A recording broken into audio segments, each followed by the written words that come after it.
What would you do if you saw an unexplainable creature on the hiking trail? How about if somebody was stalking you in the middle of the woods while just trying to mind your own business? Welcome back to the swamp, my friends. It's good to see you made it back for another episode, and welcome if you're new. Today I'm going to be sharing some creepy and allegedly true hiking horror stories. As always, if you have a story that you would like to share in a future episode, be sure to submit your story at swampdweller.net or the email you can find in the description down below. I'm always looking for new stories and topics to cover. Now, without further ado, let's get into these creepy and allegedly true hiking horror stories that'll freak you out tonight.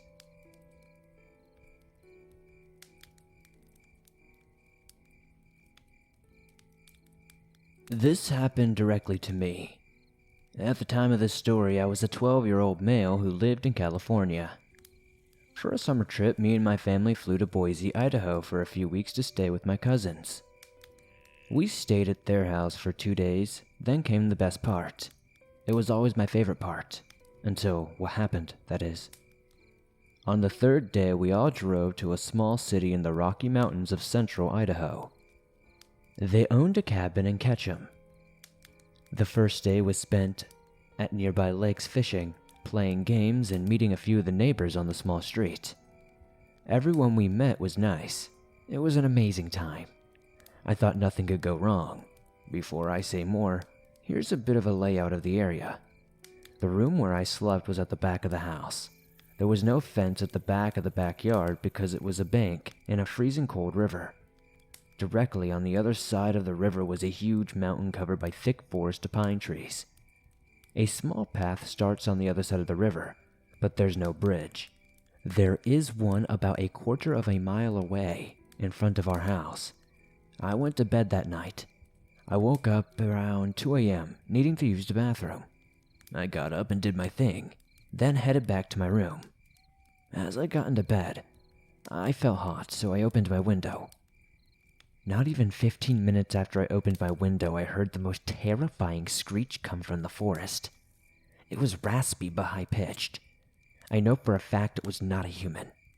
I have heard stories on other podcasts and YouTube channels, and even this one, about these noises coming from the woods at random.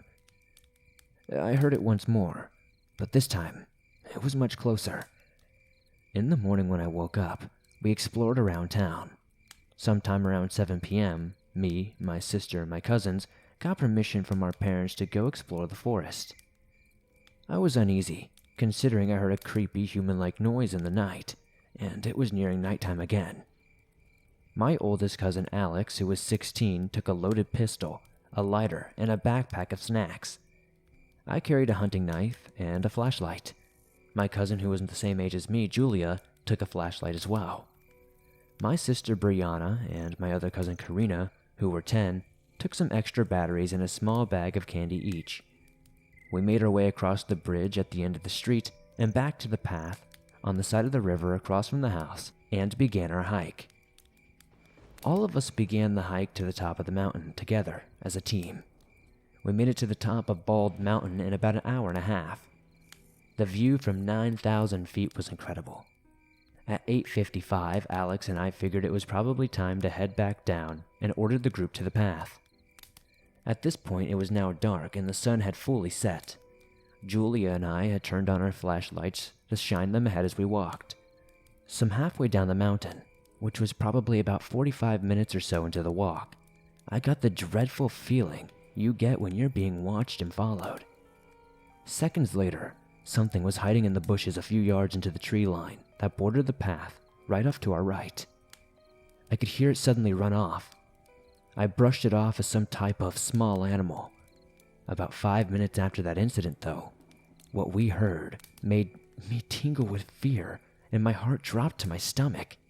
That same horrifying screech from last night echoed through the forest from a mile or two away. I told everyone we needed to move faster, and we did. It went off again, but this time it was much closer. And then again, but even closer. Whatever that thing was, it was moving faster than us. We were full-on speed walking by then. That still wasn't fast enough, because soon the screeching stopped, and we heard loud steps about 30 yards off to our right. I got that feeling of being watched again. Alex took out his gun and fired 2 shots in the general direction of the steps. In hindsight, this was probably a very dangerous move. This creature, whatever it was, backed off, but even though we thought he was gone, I still sensed we were being watched. As the river came into sight, it caught me and everyone else by surprise. I heard the path gravel crunching behind us. I looked back, and in the darkness I saw the outline of something that resembled a human on the path behind us. It was probably no more than 200 yards of distance between us. I told Alex, and his face went pale when he looked. We told the rest of the group quietly, and on 3, we all broke out into a full-on sprint towards the river. Whatever that thing was extremely fast. When we reached the river, there wasn't time to get onto the bridge a quarter of a mile farther along the river because this thing was catching up fast. We jumped in and swam across the ice-cold water. Once it got to the river, just as we made it to the bank and into the backyard, Julia and I shined our flashlights and finally got a decent look at it. This thing was massive. It was a hairy creature that was about 7 feet tall. It had huge, razor-sharp claws like a bear. Its eyes glowed red when the flashlight shined on them. Alex shot at it, and it darted off with one final screech. We all looked at each other in pure terror, shock, and surprise. Alex explained everything to our parents. They didn't know what to do or what to make of it, and had never heard of anything like it. I'm thankful nothing happened to us, and that I noticed the creature behind us before it was too late. If I had not, one of the others might not have noticed it until it was far too late. The next time I stay at that cabin, I'm not going alone in those woods at night, and I'm definitely not going hiking.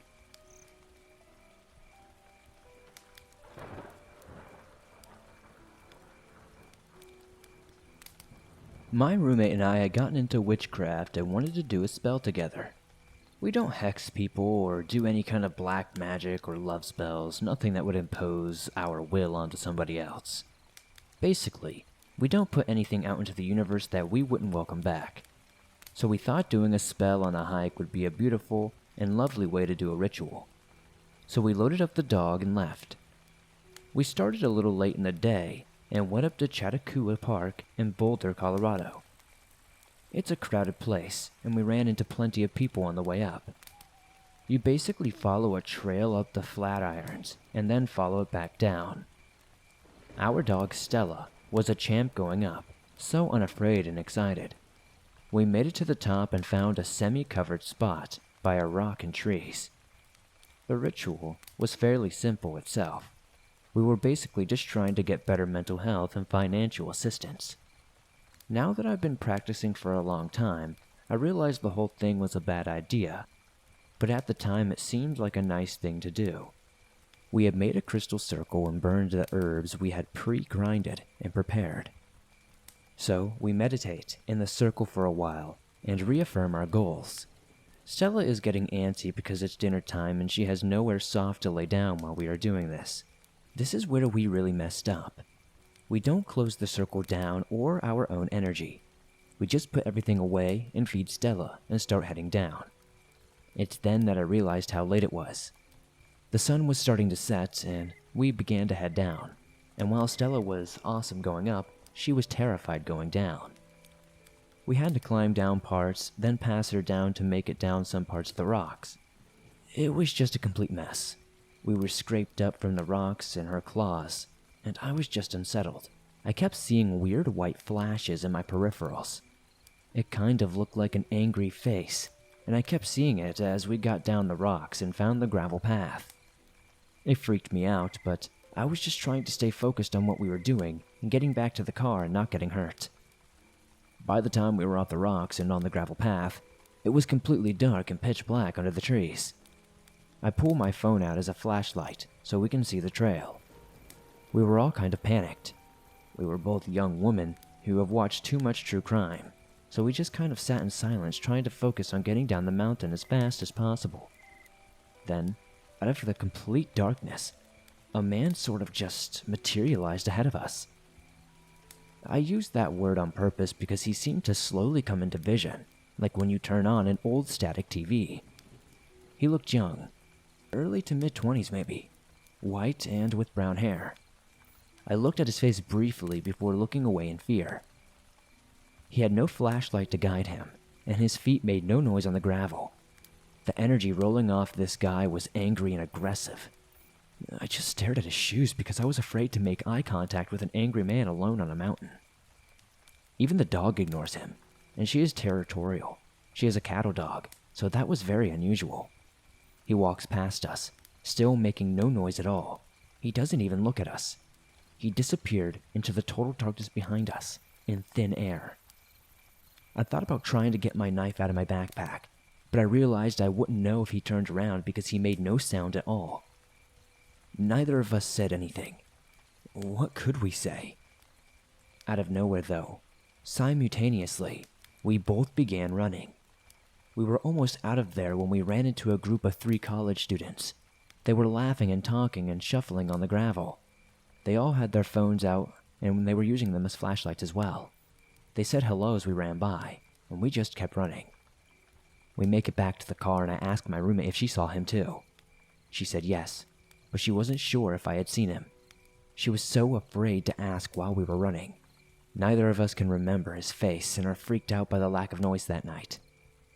I mean, this guy was walking comfortably up a mountain in complete darkness, making no sound at all.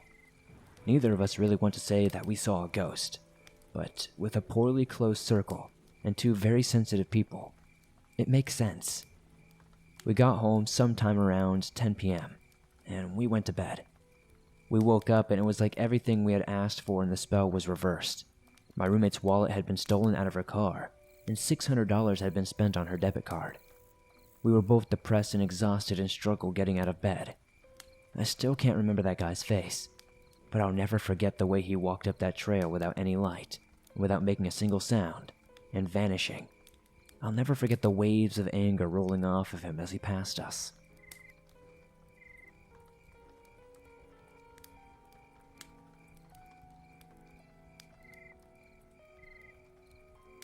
To start off, this took place about a year ago before I graduated high school. To give this story some background information, I am from New York. I live in the Catskill region, so I have access to amazing hiking trails. There are many hiking trails and hiking paths in this area that I enjoy going on. I live in a more suburban setting while my friend lives in a more rural section of the county. My friend Ryan was lucky enough to have his house backed right into the Catskill Nature Preserve. Since this story took place, he has moved though. Fortunately, he still lives pretty close to me. I think it's better he doesn't live there anymore anyway after what happened. I recall the spectacular times we had when he first moved into that house though. There was a pool and an amazing jacuzzi on top of a nice stone patio. Beyond the fence was a well-structured fire pit that was right next to a path which leads to an outstanding hiking trail. The hiking trail then leads to a railroad, which once crossed allows you to access the steep mountain trail that we would hike very often with our group of friends. His family really hit the jackpot when they bought this house. In the time that we have had this friend group, we've encountered many things while hiking, exploring, and doing random stuff outdoors. However, from all the bizarre experiences that we've encountered, we agreed in unison that this one was the most potentially life-threatening and scary. It came to a point where we stayed away from the trail for a solid 2 weeks. For us, that was a lot of time. We'd usually be hiking and exploring every single day. Anyhow, the afternoon that came prior to this night hike was a good one. I was hanging out with Ryan and 2 other good friends, one of which had never been on a night hike with us. He was relatively new to our friend group but fit right in. The only thing left was his so-called initiation into our group. We figured that the only way to test his true character was through challenging him to lead us up the mountain path that we had all become very well acquainted with behind Ryan's backyard. The only thing was, he had never been on it at night. Unlike the rest of us, he had only hiked it by day. It was his time to lead us up though, his time to prove to us that he was daringly adventurous as the rest of us. The afternoon went something along the lines of going for a drive into town and meeting up with a group of girls. After that, we went back to Ryan's place and we used his pool and jacuzzi. We took advantage of the fact that his parents had left town for the weekend. We had the place all to ourselves. However, we decided we weren't going to have a party tonight. So around 10, we had the girls leave. It was just us, the boys. We went beyond the gate of the backyard and started gathering some wood for a quick campfire before we made our trek up the mountain. Around 11 p.m., we went back inside the house to gather some supplies. You know, basic stuff. Flashlights, pocket knives, backpacks, all that good stuff. After we gathered all of our things, we made our way out onto the trail and into his backyard. During the day, it was beautiful. After 5 minutes of being on the path, we would arrive at a spectacular field which was full of tall grass, elevated from the path that you would naturally have just come off of, with a haze of sunlight and nature calling. However, it was dead out here right now, in the still of the dark, the rustling of tall grass and distant sounds of crickets. Although we felt somewhat on edge, knowing we were completely exposed, an unexplainable feeling of calmness had overtaken my being. We walked across the grassland into the part of the nature trail that led onto the railroad. The moon shone brilliantly across the sky, acting as a secondary guide apart from our flashlights. It took some time, however, because there was a patch of brambles we all had to crawl through one by one. As we resumed our hike after clearing the brambles, we closed in on the hill that led to the top of the railroad tracks. This hill will be of key importance later in the story, so keep it in your mind. Jagged rocks lined the elevation, so it was somewhat like rock climbing. We all managed to pick it up and come upon the tracks. It was desolate. Something about being on the railroad tracks at night with no one else around was such an incredible feeling. I can't describe it in words, but basically I felt no attachment to reality, and I was just in the moment. We just sat there on a few rocks talking for a moment about life and our future exploration plans. Eventually we carried on. Now, we entered the real hiking path that led all the way up the mountain. It was about 11:30 now. It typically took us 30 minutes to get up to the lookout point that we would commonly go to. And let me tell you, seeing the riverfront of the Hudson and the surrounding town's lights around it is truly breathtaking. I could not wait to see it once again. The darkness caused us no difficulty, and we were still able to make it up in roughly 30 minutes' time. We had gone on this trail with other people before. Normally, with your average person tagging along, the hike would usually take an hour. We, however, had become so well acquainted with the path and were basically going there every single day, we knew where every single rock was. There were no issues on the way up apart from the subtle typical paranoia of animals watching us. If there were any, though, we had not noticed. We made it to the top and enjoyed the view, and had some meaningful conversations. Around 12:30 a.m., we decided to head back down. In my opinion, coming down was always the best part. We literally ran down the mountain to see how fast and how far we could go, and who could get to the railroad first without tripping. It took us around 20 minutes to get down. Like I said, we knew every part of the trail, and when it came to foot placement, we had absolutely no difficulty in avoiding the rocks and branches coming down. This is the part where things become bizarre. I didn't mention it before, but when we had come down the mountain, there was a fork in the trail. One part of the trail was longer while the other part was shorter. They both led back down and merged once again, a few yards before you make it past the tree line and onto the tracks. This fork took place midway down the mountain. Usually on the way up, we would take our faster route for obvious reasons. On the way down, though, we had our newest official member of our group take the longer path down the mountain, alone. It was sort of like seal the deal kind of gesture. I look back to this day and wonder why in the world we told him to do that, and even more, why he agreed. At this point, it was nothing crazy to any of us. I guess that's the only reason we were so naive, and we had never been exposed to anything like this. Nothing so critically unsafe. He would be down in 25 minutes, or so we thought. About 5 minutes after us. Once Ryan, my other friend, and I had gotten to the bottom of the mountain, we hid behind a big boulder awaiting for our friend's arrival. Eventually, we heard twigs snapping and we expected to see our friend come out. By this point, the moon had been covered by some clouds, so we were not able to make out the key details of the figure. but what we saw coming out did not match the stature or physique of our friend. It was skinny and malnourished looking. It was shorter. Its arms came down much farther than any humans I had ever seen, which only baffled me more. I could not make out any distinguishing features of its head or face. We sat there just looking, not sure what to make of the situation. All of us in our minds could not stop thinking of our poor friend who was alone. The guilt, the anxiety that rushed through my body alone was enough to make me almost throw up. Whatever this thing was paused for a moment, sniffed the air, then thankfully walked the opposite way on the railroad away from us. It had made it around a quarter of a mile away when we heard more branches snap by the tree line. At this point, we just didn't know what to expect. My stomach dropped as my friends started calling our names. The last thing I wanted to do was make our presence known to whatever that thing was. I panicked. Our plan on pranking my friend had gone south. I gave one last glance into the distance and saw whatever it was continuing to walk in its own direction down the railroad, not even flinching. I found this odd, and then I just paid no attention to my friend. We all came out and whispering him to be quiet. We asked him if he saw or heard anything, and he said no. He looked so confused and started laughing. He said, "If you guys are trying to prank me, it's not going to work.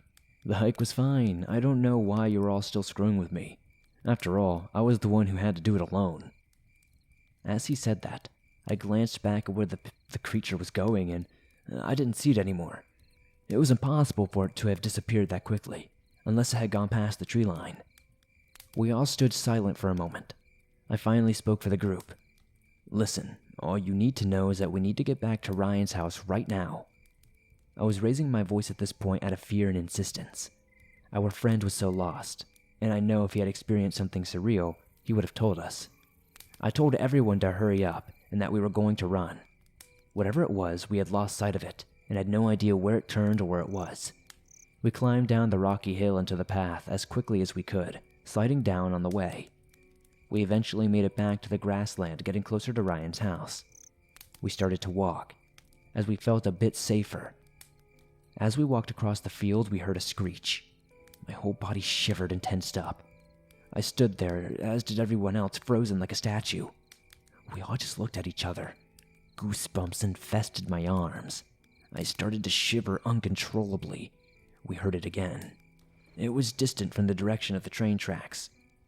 The second time was the last time we heard it, and I only realized that after we got back to the house. I had my mind solely on the idea of getting back to my friend's house safely.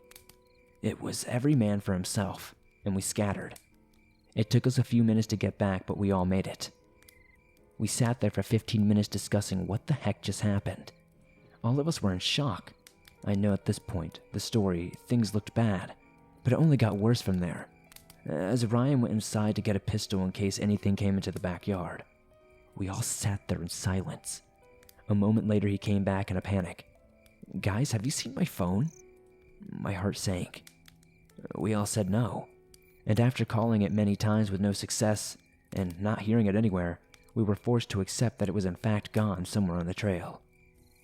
At this point, Ryan was beyond angry. He was cursing under his breath and throwing stuff.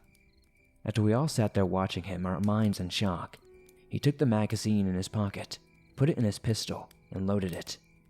This got our attention. Then he said, "I need that phone. I cannot afford to lose it, and I sure as hell can't leave without it. If my parents call to check in, I'll be screwed." It was 1 a.m. now. We were all uneasy and didn't really know what to expect.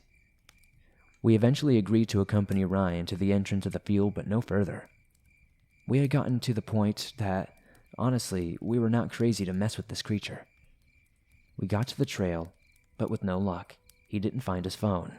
He was insistent on pressing forward, but all of us said, "You're crazy." Ryan said, "Fine, I'll go on by myself, but you're going to keep calling the cell phone until I hear it." We said, "All right." We used my phone. As we called, the purest form of dread washed over me. Every time I heard the phone ring, I thought someone would pick it up and Ryan wouldn't be Ryan. After 15 slow, agonizing minutes, the phone picked up and suddenly all of us, we jumped. He said he got it, and we asked where he found it. He said it was at the bottom of the rocky hill that led to the tracks. The fact that he had made it that far made me concerned. What if that person or creature was still near there? As we continued to talk, he abruptly said, "I got to go." Before I said anything, he hung up. We all sat there in isolation, waiting, dreading. We were thinking the worst was going to happen. We were far past the point of pranks. Whatever happened was serious. I tried calling him back 3 times, but it went straight to voicemail. I figured this could not be a good sign, and he had either turned off his phone or put it on Do Not Disturb mode for whatever reason. A few minutes passed and we suddenly got a text from him. He said, "Get back to the house. It's not safe." "I'm there. I took another way." As we read that, we suddenly felt like we were being watched. That feeling you get when you're in the open and something might be lurking by. We were a few minutes from home, but in that time, whatever the hell was out there could be watching us for all we knew. We took off back to the house, and at one point my friend had tripped. Me and my friend, being the good friends we were, ran back to help him, and we continued going together. We eventually made it back, and Ryan was waiting for us. He yelled, "Guys, get out of there now, hurry!" We ran to him, and he explained everything. He said he was jogging and eventually heard a distant buzzing. He said he realized it was his phone. It was right at the edge of the bottom of that rocky hill leading to the tracks. "It must have fell out of my pocket as we were sliding down that dang hill," he exclaimed. As he slowed down, he cautiously started walking. He grabbed the phone and picked it up. After standing there for a few minutes distracted, talking to us, he heard something walking on top of the tracks. The rocks crunching underneath the ground. That's when he hung up in fear of whatever it was hearing him. Whatever it was never noticed, or at least he thought didn't notice him, because it kept walking in that constant pace. Whatever it was, though, he also mentioned, was bipedal based on the amount of time it took for one foot to sink into the crunching rocks after another. He could not see over the hill onto the main tracks to see what was making this noise. He just ran back urgently and as quickly as he could. He decided to text us. I thought it was kind of dumb to leave us hanging like that, but hey, we do stupid things when we're scared. We sat there just thinking what to do next. We were dead quiet, just listening to every sound and looking into the tree line, anticipating something to happen. Eventually, we heard rustling coming from the woods. Unsure of what it was, and based off our impulse, Ryan shot one round into the woods. Whatever it was ran away. I'm pretty sure it was a deer, though. Or at least I hope it was. Nothing else happened that night. We locked the doors, turned out the lights, and hung out in the living room. There was no chance we were getting to sleep.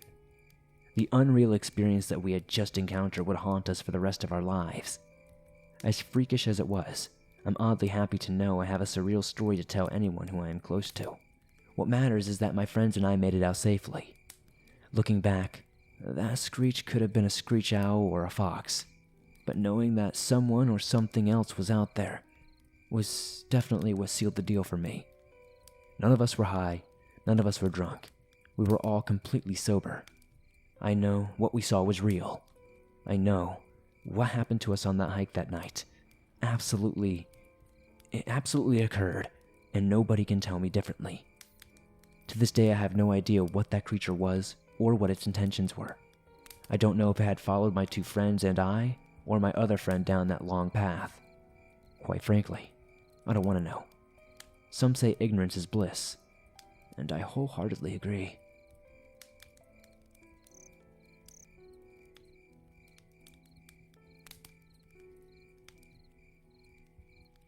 This story comes from myself, and it occurred 2 years ago on a hiking trip with my father.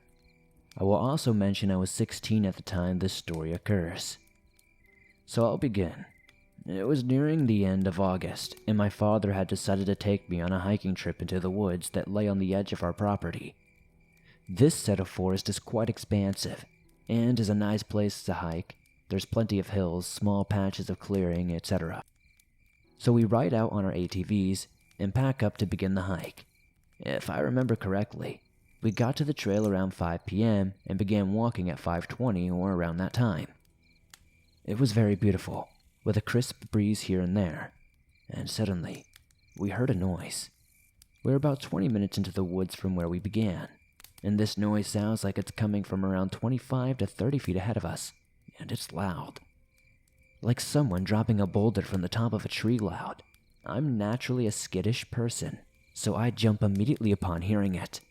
My dad starts laughing at me and asks what's wrong. I respond, "Don't you hear that, Dad?" He doesn't seem too worried. "Yeah, why? What was it?" He then informs me that it's likely a bear dropping from a tree, or possibly a large bird taking flight.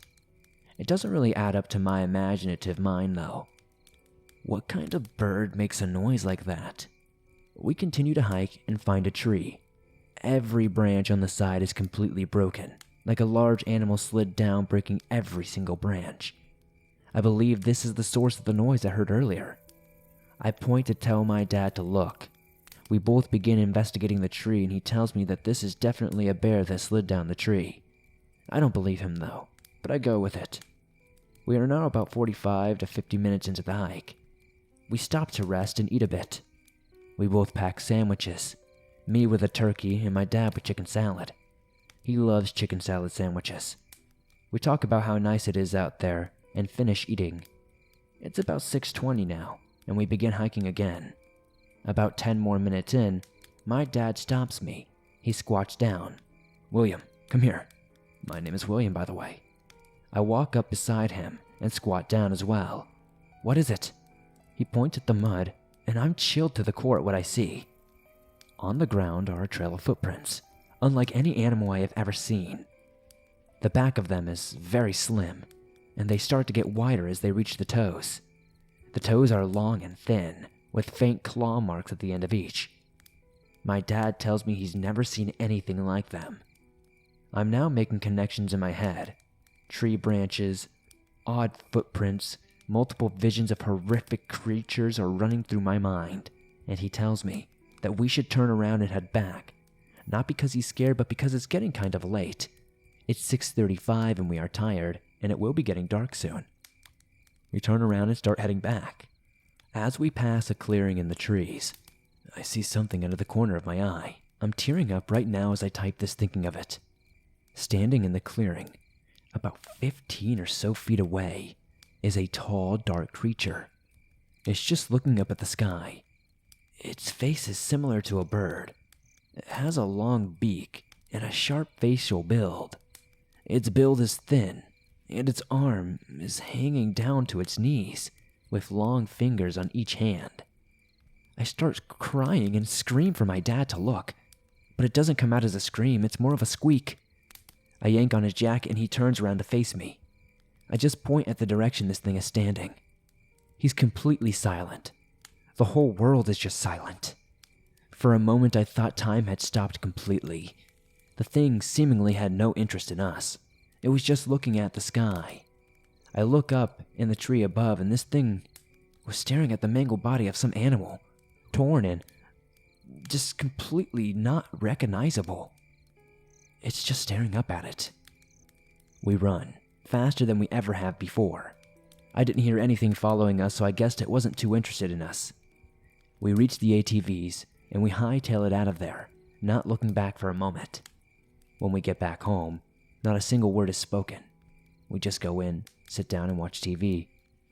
Even now, when I bring it up with him, he just tells me he doesn't want to talk about it. We haven't gone back to that hiking trail, and I don't think we ever will.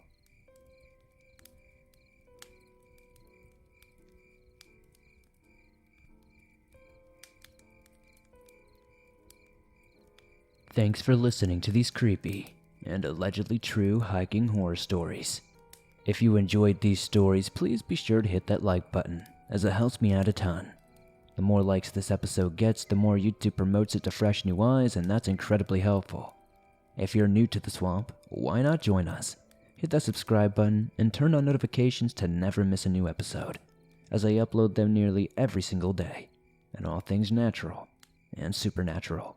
If you have a story that you would like to share in a future episode, be sure to submit it at swampdweller.net. I'd love to share your story with everyone here in the swamp.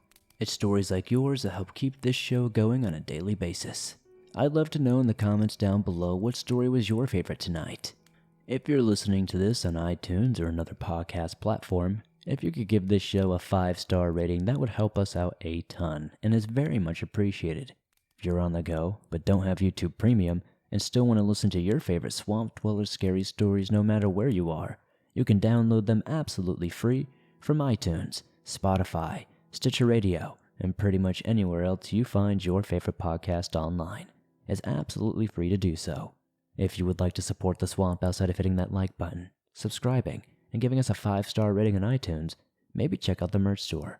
Got face masks, hoodies, t-shirts, and more. I'd love to see you guys wearing some cool Swamp threads. Thank you as always for supporting the Swamp the way you guys do. I couldn't do this on a daily basis without you all. Be sure to join me on Twitter, Facebook, Instagram, and I'll see you guys soon with another creepy video.